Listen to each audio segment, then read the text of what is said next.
I was sitting in the corner of my parents' living room, phone in hand, staring at a notification that made my heart race. My business account had just crossed $1.2 million.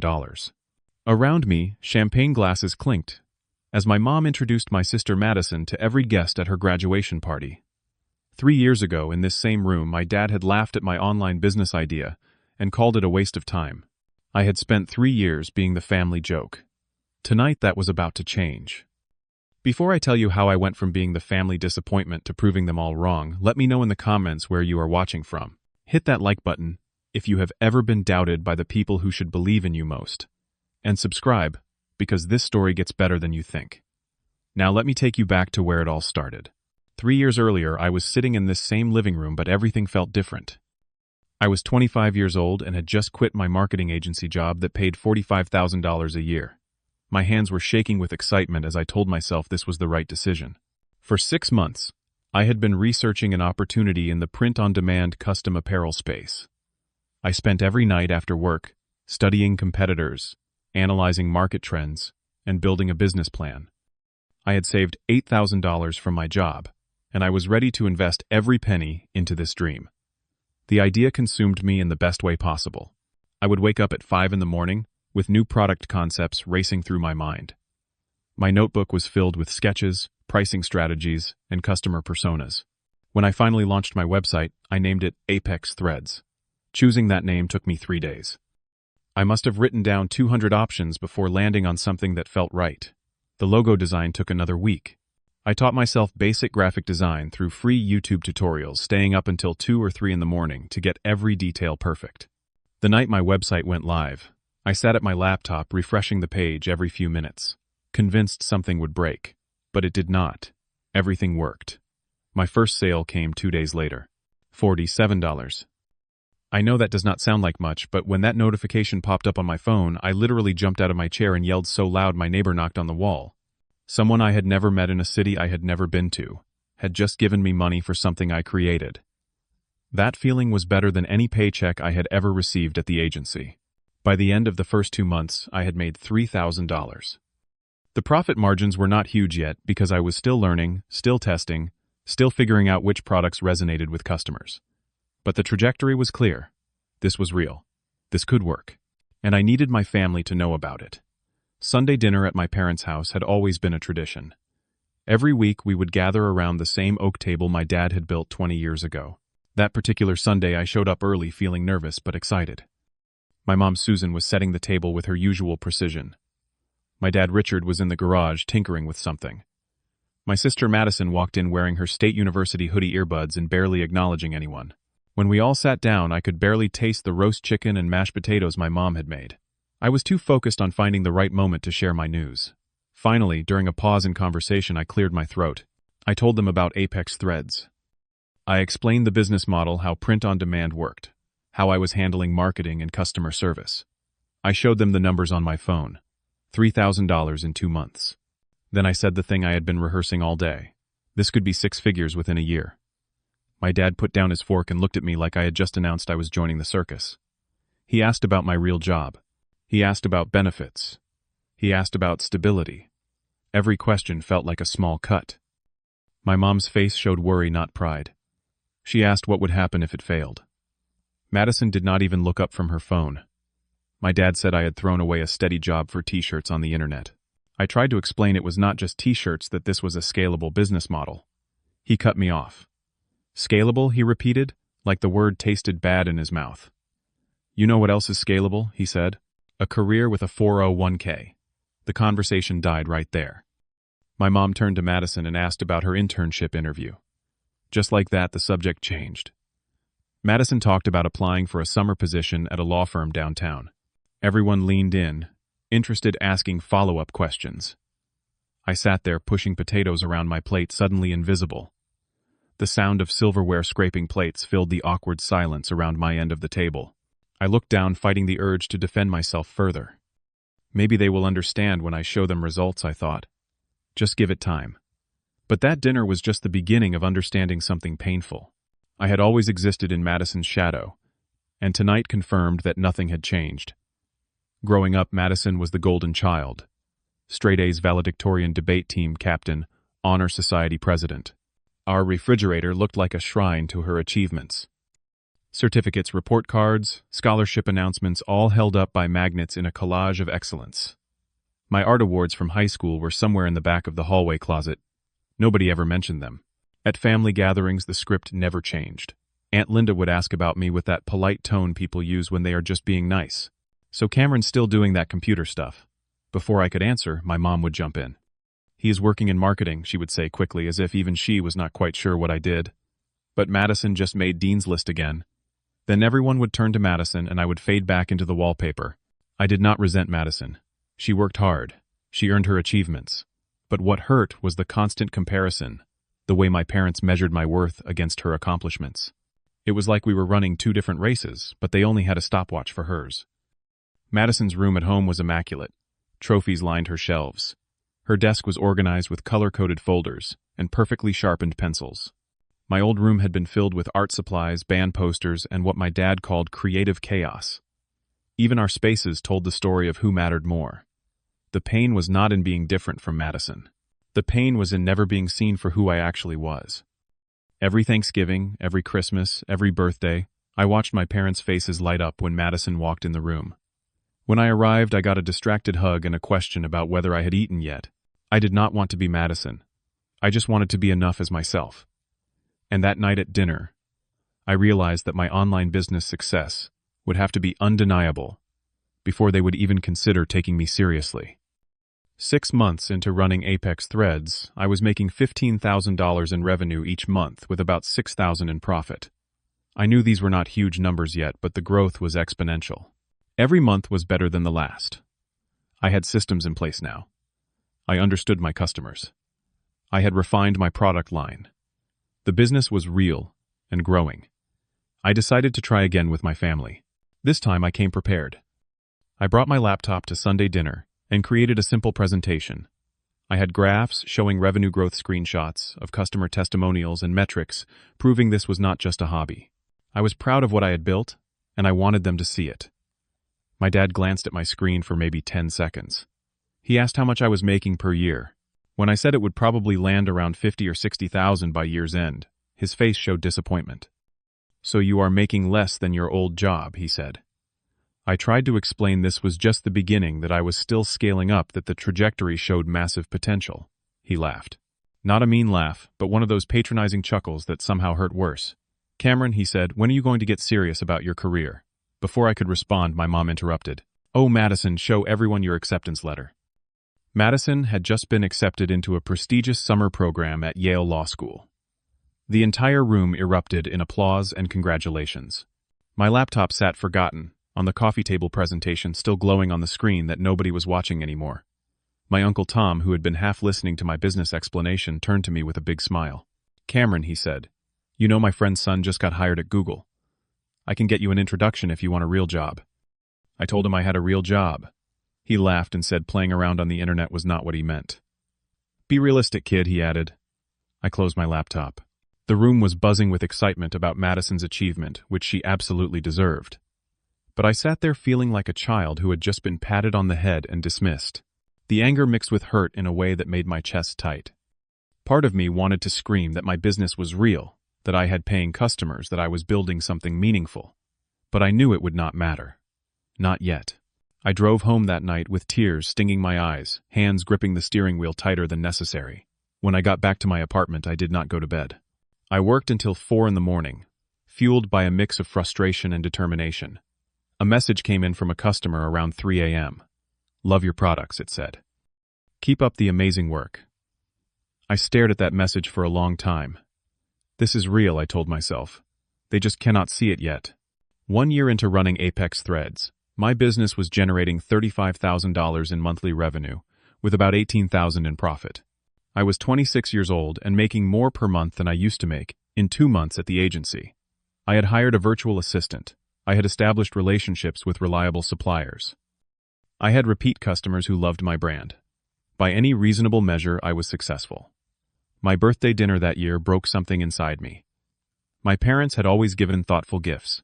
Madison usually got things that supported her goals. A new laptop for school, professional clothes for internships, checks to help with expenses. I expected something simple for myself. Maybe a nice dinner, a book, or just a card. Instead, my dad handed me a manila folder. Inside were printed job postings that he had circled in red pen. Marketing manager, account executive, business development associate.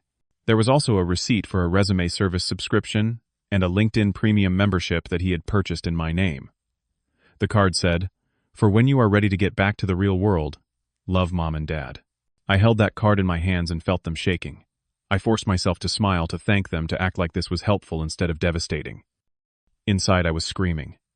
They did not give me a gift. They gave me an escape plan from the life they thought I was failing at. 6 months earlier, for Madison's birthday, they had given her a brand new MacBook Pro, a set of professional suits for her law firm internship, and a check for $500. My mom had made a speech about how proud they were, how Madison was going to change the world, how blessed they felt to watch her succeed. I sat at the table eating birthday cake that tasted like cardboard, trying to contribute to the conversation about Madison's upcoming semester. When there was a brief pause, I mentioned that my business was actually doing really well. I was making about $18,000 a month in profit now. My dad cut me off. "Cameron," he said, "we are worried about you. This online thing is not sustainable." "What about health insurance? What about retirement?" I told him I had set those things up myself. He asked how long that would last. What happens when this trend passes? The implication was clear. My success was temporary, accidental, not real. My mom reached across the table and put her hand on mine. "Sweetie," she said in that gentle voice that made everything worse. "It is okay to admit when something is not working out. There is no shame in going back to a regular job." I looked at her and said it was working out. I was making more than I did at the agency. My dad asked the question that still echoes in my head. "But is it stable? Is it respectable?" Nobody said anything after that. The silence felt like judgment. I excused myself soon after, saying I had an early morning. I drove home, pulled into an empty parking lot halfway there, and broke down. My hands gripped the steering wheel while I cried angry, frustrated tears. The sound of my own breathing filled the car. But in that parking lot, something shifted. I was done seeking their approval. I was done trying to make them understand. I would show them. Not to hurt them, but because I needed them to see the truth. I needed them to see me. 2.5 years into running, my business revenue had climbed to $80,000 per month. I was approaching the $1 million milestone in total lifetime earnings. I was 27 years old. I had 2 employees. I had moved from a cramped 1-bedroom apartment to a spacious 2-bedroom loft downtown. I was successful by every objective measure. But my family still treated me like I was lost. The humiliation reached its peak at a family gathering 6 months before Madison's graduation. About 20 relatives had come to celebrate Madison's upcoming graduation and her acceptance to Harvard Law School with a partial scholarship. I showed up feeling confident. My business was thriving. I wore nice clothes that I had bought with my own money, and I brought an expensive bottle of wine to celebrate my sister. The house was decorated with photos of Madison. Congratulations banners hung from the ceiling. My mom gave a touching speech about perseverance and achievement. My dad announced the Harvard acceptance, and everyone cheered. It was a beautiful moment for Madison, and I was genuinely happy for her. During the casual mingling afterward, my cousin asked what I had been up to lately. I mentioned that my business had just passed a major milestone. My Aunt Karen overheard and walked over. "Oh, Cameron," she said with that tone, still doing that internet thing. My dad heard the conversation from across the room. His voice carried louder than necessary. "Cameron is still figuring himself out," he announced. "Not everyone can be like Madison." Several relatives laughed. My Uncle Joe, who had been drinking, joined in. "Hey, Cameron," he called out, "if your little hobby does not work out, I might have an entry-level position at my warehouse." More laughter rippled through the room. My mom tried to help, but her words made it worse. "We love Cameron no matter what," she said to the group, "even if he never finds his path like Madison has." The sympathy in everyone's eyes felt like knives. They were not being cruel. They genuinely believed they were being supportive of the family disappointment. I forced a smile and thanked Uncle Joe for the offer. Then I excused myself to the bathroom. Standing in front of the mirror, I saw a successful businessman staring back. I pulled out my phone and checked my business dashboard. $78,000 in revenue that month. I was about to hit the $1 million mark in total earnings. The contrast was staggering. My parents were celebrating Madison's acceptance to a program that cost $60,000 per year. I had made $78,000 last month alone.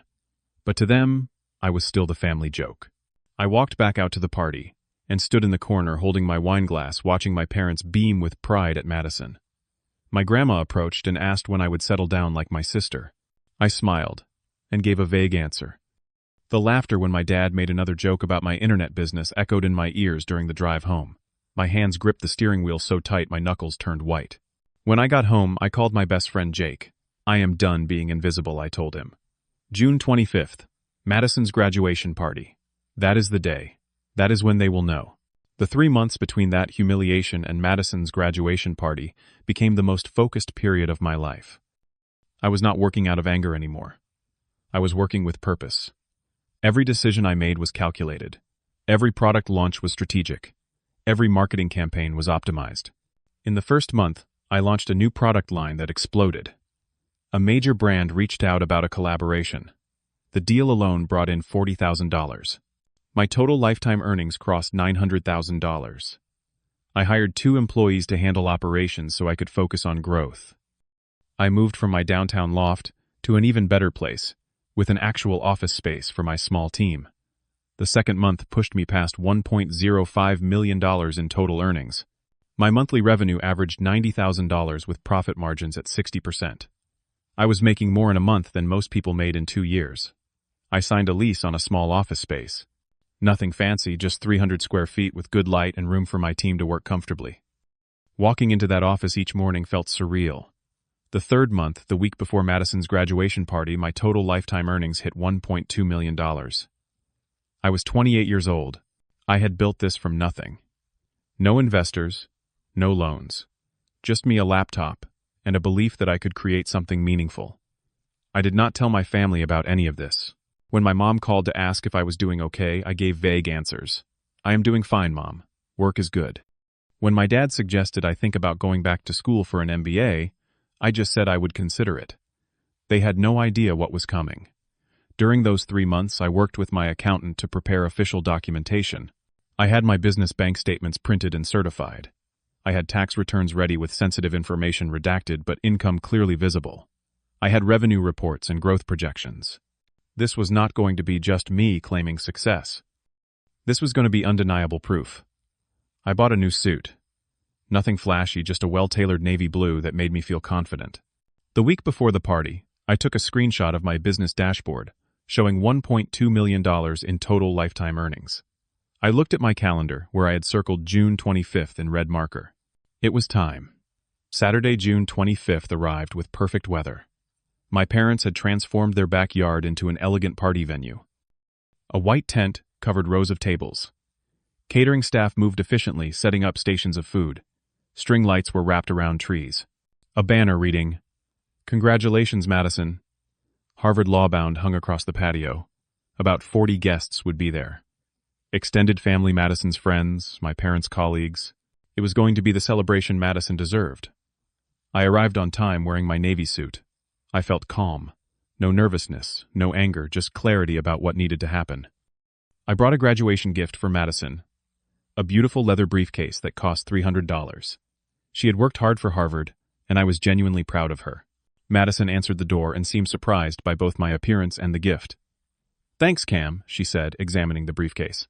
"This is really sweet." For just a moment, we had a real sibling connection. No competition, no comparison, just 2 people who had grown up together. My mom greeted me with a hug and immediately asked if I had a job interview. The assumption that I would only dress nicely for a job interview stung, but I let it slide. My dad shook my hand, distracted by hosting duties. "Good to see you, son," he said. "Grab some food." Then he was off to greet other guests. I moved through the party making polite small talk. The same relatives asked the same questions. Still doing the computer thing, Cameron, I gave vague, pleasant answers. "Yeah, keeping busy." "Thanks for asking." Inside, I was calm. Patient. Waiting for the right moment. Jazz music played softly through speakers. The smell of grilled food filled the air. Guests laughed and sipped champagne. Madison gave a short, gracious speech thanking everyone for their support. My parents stood next to her, beaming with pride that was absolutely warranted. This was her moment, and she had earned it. I sat in a corner, the same spot where I had sat during the hook of this story. My phone buzzed with business notifications. A major sale had just come through. I checked my dashboard. $1,247,000 in total lifetime earnings. I smiled to myself. Soon. The moment arrived when my dad called for everyone's attention. He wanted to give a speech about Madison. He talked about the sacrifices they had made as parents, about investing in their children's futures. He looked at Madison with pure pride. "Some follow the traditional path to success," he said. Then he glanced at me for just a second. "And others have to find their own way even if it takes longer." A few people chuckled politely. That was when Uncle Joe, slightly drunk, decided to join in. "Hey Cameron," he called out loud enough for everyone to hear, "you still selling t-shirts online." Laughter rippled through the crowd. My Aunt Karen told him to be nice. "I am serious," Uncle Joe continued. "Cameron, I have got that warehouse job still available. Better benefits than being a, what do you call it, influencer?" More laughter. My dad tried to smooth things over, but made it worse. "Cameron is doing his best," he announced to the group. "We cannot all be high achievers like Madison. And that is okay." He patted my shoulder. My mom nodded with sympathy. "We love both our children equally," she added, "no matter their different levels of success." The crowd looked at me with pity, and at Madison with admiration. I stood up. The conversation died down. "Can I say something?" I asked. My dad smiled. "Sure, son. Want to give a toast to your sister?" I shook my head. "Actually, I want to clear something up." The backyard went quiet. You could hear the jazz music clearly now, and the distant sound of traffic from the street. My mom started to object. "Cameron, this is not the time." I looked at her, keeping my voice gentle but firm. "Mom, please. Let me finish." I paused and looked around at the 40 faces watching me. For 3 years, I said, I have listened to jokes about my internet thing, about my little hobby, about how I need a real job. My mom opened her mouth to interrupt, but I raised my hand. "Please," I said. "Let me finish," I continued. "Dad, you asked me when I would get serious about my career. Uncle Joe, you have offered me warehouse work at least 5 times. Aunt Karen, you have asked when I will settle down like Madison more times than I can count." I pulled out my phone and opened my business banking app. "I want to show you something," I said. 40 pairs of eyes were locked on me. 3 years ago, I left my $45,000 a year marketing job to start Apex Threads. Year 1, I made $72,000 in profit. Year 2, $230,000. Year 3 this year, I have made $950,000 in profit so far. The silence was total. Uncle Joe's beer bottle stopped halfway to his mouth. My dad's face showed disbelief. My mom's hand went to her mouth. Madison's eyes went wide. I turned my phone screen toward my dad. "As of today," I said clearly, "my total lifetime earnings from my business are $1.2 million. The silence stretched. Someone's champagne glass clinked against a table. My dad stammered. "Cameron, if this is some kind of joke." "It is not," I said. I reached into my suit jacket and pulled out the folder I had prepared. Business bank statements certified by my bank. Tax returns with income clearly shown. Revenue reports with growth projections. I handed them to my dad. He flipped through the pages. His face went from skeptical to shocked, to something that looked like shame. My mom looked over his shoulder and tears formed in her eyes. Other guests stood frozen, unsure what to do. I turned to address everyone. "I did not come here to embarrass anyone," I said. "I came to celebrate Madison. She worked incredibly hard for Harvard, and I am proud of her." I looked at my sister. "You earned it, Maddie. Congratulations." Madison gave me a small, genuine smile. "Thanks, Cam," she said softly. I turned back to the crowd. "But I also came here because I am tired of being treated like I am lost, like I am the family disappointment, like I need to be fixed." My voice stayed calm and steady. "I built something real. I built it while you laughed, while you pitied me, while you circulated job postings at my birthday." My mom was crying now. "Cameron," she said through tears, "we did not know." "That is exactly the problem, Mom," I replied. "You did not know because you never asked. You never really listened." I took a breath. "I am not angry," I said. "I am just done pretending your approval matters more than my own truth." I looked at Madison one more time. "Congrats again, Maddie. I will see you later." Then I walked toward the side gate that led to the driveway. The crowd parted like water. Nobody made a sound except my footsteps on the stone pathway. I heard my dad behind me. "Cameron, wait." I paused at the gate but did not turn around. His voice broke. "Son, we are sorry." "I know you are, Dad. I said. But sorry does not change 3 years of not believing in me. I turned back to face him. I will call you next week. We can talk then. Today is Madison's day. Then I walked through the gate, got in my car, and drove away. In my rearview mirror, I saw my dad standing in the driveway, my mom beside him, both looking smaller than I had ever seen them.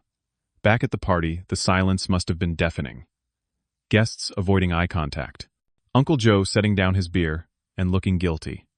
My dad sitting down heavily in a chair, still holding the bank statements with trembling hands. My mom crying into her palms. Madison standing alone holding the leather briefcase I had given her, probably realizing for the first time how differently we had been treated. I did not see any of this, but I could imagine it clearly. The week after the party, I did not answer phone calls. I needed space. I needed to process what had happened without the immediate pressure of their apologies. I focused on my business, which ran smoothly now, with my small team handling daily operations. I took care of myself. Morning jogs, healthy meals, therapy sessions with a counselor I had been seeing for months. On Wednesday, I met my best friend Jake for coffee. We sat outside at a cafe downtown watching people walk by. "How do you feel?" Jake asked. "Lighter," I said. "Like I put down weight I have been carrying for years." He asked if I had any regrets. "Only that I waited so long to stop caring about their validation," I replied. My phone had 17 missed calls and 23 text messages. My dad had sent a long apology text. "I was wrong," it said. "I am proud of you. I just did not understand." My mom left voicemails where I could hear her crying. "Please call me," she said. "I am so sorry." Even Madison texted. "Cam, can we talk? I never realized how they treated you. I am sorry too." I was not ignoring them out of cruelty. I was taking the time I needed to figure out what I wanted from these relationships going forward. The anger was gone. I did not hate them. I just needed to establish boundaries and decide how to move forward on my own terms. My morning routine became sacred. Coffee checking business metrics, a 3-mile jog through the park near my loft. During those runs, my head cleared.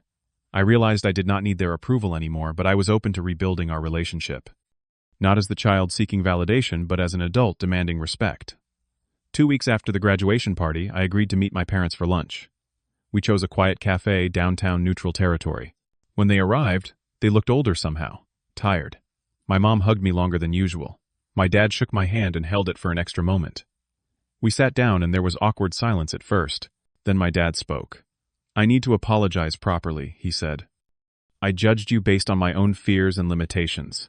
I did not see you. I did not try." His voice cracked slightly. "I am sorry, son." My mom reached across the table. "We were wrong," she said. "We compared you to Madison when you were both living completely different lives. Both valid, both valuable. We just could not see past our own narrow definition of success." "I appreciate that," I said, "but I need you to understand something. I do not need you to validate my choices anymore. I need you to respect them." My dad nodded. "Fair enough," he said. My mom asked if we could start over, really get to know who I was now. I told them I would like that. The conversation was not perfect. There were awkward pauses and moments where old patterns almost emerged, but there was also honesty. My dad asked real questions about my business, and I could tell he was genuinely curious, not skeptical. My mom listened, really listened, without trying to fix or redirect. We did not promise everything would be perfect. We just committed to trying, to building something honest and respectful. That was enough for now. Looking back now, sitting in my office, with my small team working around me, I understand something important. People say success is the best revenge, but it is not about revenge at all. It is about knowing your worth when nobody else does. For 3 years, I built something real while waiting for permission I never needed. I learned that validation from others is nice, but validation from yourself is essential. My parents could not see my success because they were looking through their own lens of what success should look like. They had a script in their minds, and I was not following it. That scared them more than they understood. Madison's path was right for her. Law school, traditional career, clear milestones. My path was right for me. Entrepreneurship, risk-taking, unconventional measures of achievement. Both paths are valid. Both require hard work. Both deserve respect. The problem was never that our paths were different. The problem was that they only valued one kind of journey. My business is still growing. We are on track to hit $2 million this year. I have 5 employees now. We are expanding into new product categories. But more importantly, I wake up every day doing work I love, building something meaningful, and supporting a team that believes in our vision. My relationship with my family is healing, slowly, honestly. My parents are trying. They ask questions. They listen to answers. They have stopped comparing me to Madison. We have Sunday dinners again, but the dynamic is different now. I am not the child seeking approval. I am an adult sharing my life. Madison and I are actually close now. We talk regularly, text each other random things, support each other's goals. She told me recently that watching what happened at her graduation party made her realize how much pressure she felt to be perfect. We both suffered from the comparison, just in different ways. Now we celebrate each other without competition. I do not blame my parents anymore. They did what they thought was right based on their own experiences and fears. They wanted security for me. They wanted a path they understood. Their intentions were good even when their actions hurt. But I also do not forget. That pain taught me something valuable. It taught me that the only approval I ever really needed was my own. Sometimes the people who love you most are the ones who see you least clearly. They are looking at you through their own fears, their own definitions, their own limitations. And sometimes the greatest gift you can give yourself is the freedom to succeed on your own terms, even if it means succeeding alone first. My business is not just about money. It is about proving to myself that I could trust my own vision when nobody else did. That I could build something meaningful from nothing. That I could define success for myself instead of accepting someone else's definition. And that is worth more than any validation they could ever give. I am sitting in my office right now, looking at my small team working on projects that excite them. My phone rings and the caller ID shows Dad. I smile. Not a bitter smile, but a genuine one. I answer. Hey Dad, I say. He asks if I want to come over for dinner Sunday. He mentions that he has been reading about e-commerce trends and wants to understand my business better. I tell him I would love to. See you Sunday, I say. When I hang up, I feel something I have not felt in years when thinking about my family. Peace. Success looks different for everyone. Self-belief matters more than external validation. Family relationships can heal when built on respect instead of obligation. And your worth is not determined by who sees it. It is determined by you knowing it yourself. So let me ask you this. Have you ever had to choose between following your own path and meeting someone else's expectations?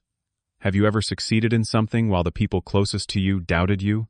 Drop a comment below and share your story. I would love to hear it. And if this story resonated with you, hit that like button.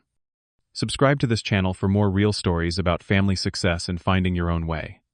Share this video with someone who needs to hear that their dreams are valid, even when nobody else believes in them yet. Thank you for listening to my story. I hope it reminded you that your worth is not determined by other people's ability to see it. Keep believing in yourself, even when it is hard. Especially when it is hard. You might be building something bigger than anyone realizes, including yourself.